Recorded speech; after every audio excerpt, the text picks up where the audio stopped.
So what happened? Even some of the big entrepreneurs, who Richard Branson, Oh, yeah. I think is the people see him as this free, risk taker, reckless sort of guy. But you've pointed out that that's not true about Richard Branson in this case. One of the stories I love about Branson is when he had the idea to start Virgin Atlantic airline, right? The minimum that you need to start transatlantic service is a Boeing 747. Okay? A couple of $100 million, right? And Branson got Virgin Atlantic off the ground with no money. So what he did is he calls directory assistants in the United States, 555-1212, in Seattle, 206-555-1212, asks for the number for Boeing. Okay, gets the number for Boeing, calls the main switchboard and says, I'd like to lease a 747 that you guys might have hanging around that you're not using. They hang up on him. Right. Okay. He keeps calling them. And finally, the lady at switchboard says, let me transfer you to someone who can get rid of you properly. Right. So she transferred him to someone who's head of like commercial sales. And so this guy tells him, listen, Mr. Branson, in every country, we have one customer. And you are not the customer in the UK. It's British Airways. And so, therefore, there's nothing to talk about. So, Richard tells him, listen, I agree with you, that's fine, but just humor me for a second. Do you have an old Boeing 747 lying around that you're not using? And he says, yeah, actually, we do. And if one of your customers, like the one in the UK called you, like British Airways called you, and they wanted a plane, what would you lease it for?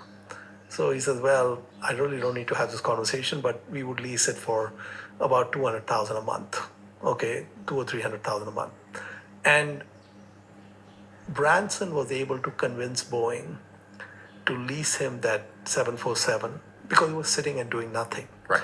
Then when he set up Virgin Atlantic, he said, you get paid for all the future flights in advance because people buy tickets. So the plane's going to fly in April. People already bought tickets in February. Right. So you say, I got cash coming in 2 months, 3 months before the plane's going to fly.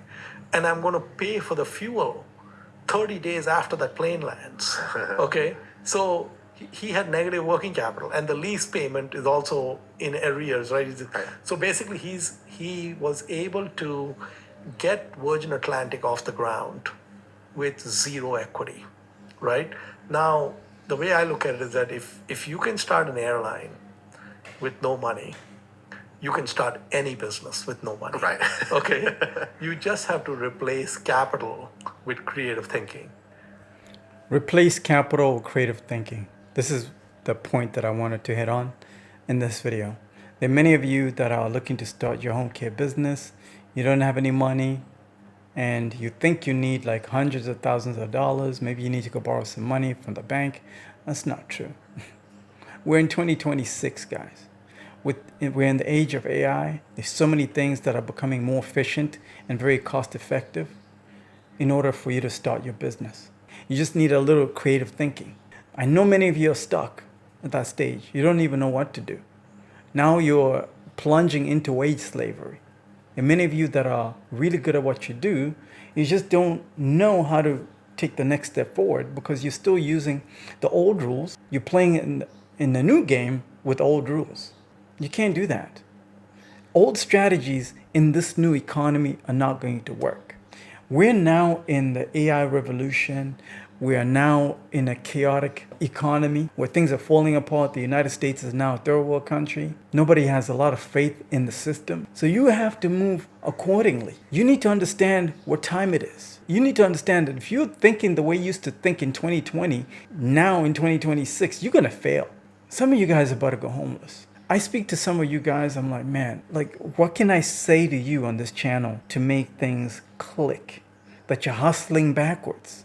Many of you came from tough backgrounds. You can't. You've been grinding in the system for many years, where you're clinging on to the old way of doing things because it's the only way you know how. It's not going to work in this new era, guys. In this new economy, it's not going to work. And some of you, I'm afraid, you might end up homeless. That's the truth.